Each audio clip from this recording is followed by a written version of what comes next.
ஒரு காஃபி கூட எல்லாரும் குடிச்சதுக்கு அப்புறம் நம்ம குடிக்க வேண்டியதா இருக்கு பாரு. பத்மா ஷோ.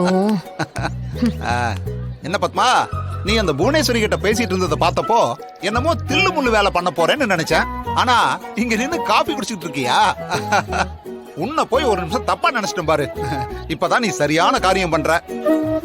என் தாத்தா அடிக்கடி சொல்லுவாரு, டேய் பேராண்டி, எப்பவுமே படைக்கு பிந்தணும் ஆனா பந்திக்கு முந்தணும்னு. அவரு சொன்ன மாதிரி நீ கரெக்டா சாப்பாட்டு விஷயத்துல தெளிவா இருக்க. சரியான சோத்து மூட்டை. யார பார்த்து சோத்து முட்டைன்னு சொல்லிட்டு இருக்கீங்க? அம்மா, அண்ணன், தம்பி யாருமே இன்னும் சாப்பிடல. அவங்களுக்காக தான் நான் காஃபி எடுத்துட்டு போலான்னு வந்தேன். என்ன பார்த்து சோத்து முட்டைன்னு சொல்லிட்டு இருக்கீங்க? என்ன பத்மா, அவங்களுக்கெல்லாம் நீ காபி எடுத்து கொடுக்குற, அப்ப எனக்கு யார் எடுத்து கொடுக்கறது? குடு குடு, அத எனக்கு குடு. நீ அவங்களுக்கு வேற எடுத்து கொடு.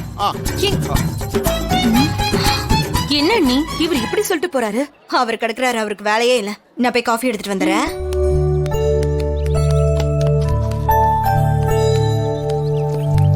அண்ணி அங்க பாருங்க. சீனு, இங்க வா. வா. அவ எப்ப இந்த பக்கம் வருவான்னு காத்துட்டு இருந்த, கரெக்டா வந்துட்டா. சீனு, நான் காஃபி எடுத்து தரேன். அது உன் மாமா, அத்தை, பாட்டி எல்லாருக்கும் கொண்டு போய் கொடுத்துறியா? சரிங்கம்மா.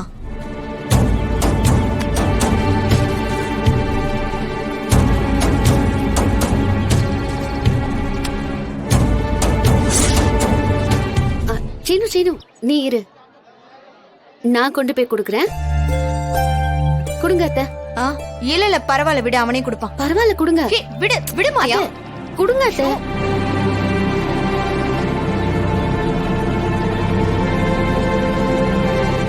நானே கொடுத்துக்கிறேன், விடு. அத்தை கொடுங்க. மாயா பாத்து.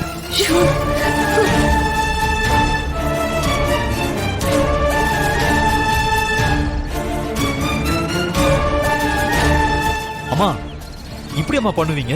சீனு, நான் என்ன வேணும்னே பண்ண? சூடு தாங்காம கொட்டிடுச்சுப்பா. அம்மா, மாயா இன்னைக்கு அவார்டு வாங்க போறா.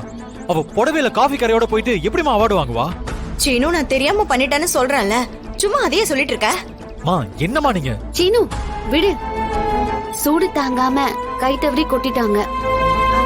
நான் வீட்டுக்கு போய் புடவைய மாத்திட்டு வந்துடுறேன். சரி வா, நம்ம கார் எடுத்துட்டு போயிட்டு வந்துடலாம். வா. ஏ சீனு, நீ எங்க அவ பின்னாடி போற? சீனு, உன் மாமா இங்க நிறைய வேலை கொடுத்திருக்காரு. நீங்க 2 பேருமே போயிட்டீங்கன்னா அப்ப இந்த வேலையெல்லாம் யார் பாக்குறது?